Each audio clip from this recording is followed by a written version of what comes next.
JB here. JB here. Hope everyone's doing outstanding. Tuesday, December 23rd, 3:56. Really quick. Sorry, having some issues with the audio.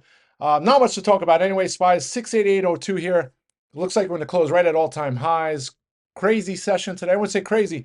Very boring. Lackluster. Traded in extremely tight ranges for 45-minute stretches. And the VIX, 52-week lows. All remarkable stuff in the face of monster GDP numbers this morning, 4.3 number on estimates is 3.2%. All backward looking number, right? GDP read is already 3 months lagging, right? And then we got the data that was supposed to be out in October 2 months later. So uh, now you have folks weighing, does this make the Fed cut rates? Not cut rates in January is going to push back. The all these different narratives that are going to come out to I wouldn't call fear, uncertainty, and doubt with markets at all-time highs, but it's funny how it's spun.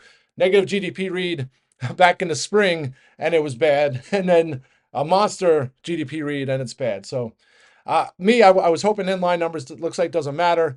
Tomorrow's my favorite or my second favorite day of the year. It's a half session. Should be interesting. Hopefully, some tradable opportunities. Just really quick on individual names. I was looking at Oracle and Broadcom for bounces since last week. Finally pulled the trigger on Broadcom. I just wanted it to break its highs from yesterday. I think it was 346 and change. Once it broke over that, I was actually looking at 357.50s. I figured if it breaks through, the 360s had a better risk reward. Got those, able to close some out, close to 100% cover costs. They're still solidly in the green. I'll just hold those into tomorrow and kind of revisit. Thankful I went with Broadcom instead of Oracle. I was looking to possibly play some lottos on that. And I was looking earlier, those maybe the 205s looked interesting. Maybe I'll visit them tomorrow. Those are only 23 cents.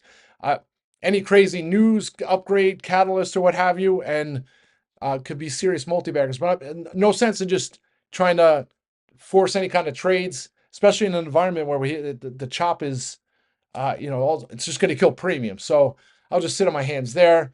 Looking at RH too, look like death. Open runs down to 175 right after the opens, trading around there for most of the day. I'm thankful I didn't get the lottos, and then boom, someone hits a button at 130 and it's off to the races, up $6 since. Trying to pull me in. I'll just sit on my hands there. But another name I'll be watching, SanDisk is up at the highs here, 245. So not going to add any strikes on that one until maybe tomorrow or Friday. And that's it. Not much to talk about here. Kodak all the way up to $9 just a second ago. Hopefully that starts to break out. Serve weakness this morning at 11 o'clock down to 1055, almost flat here. Yeah, that's about it. Solar Edge sitting here at 30.50 for pretty much the entire day. So, of course, I would love to see some fall through here today. Maybe we'll get that tomorrow. And that's it, folks. Have a great day. I'll be back. Rock and roll.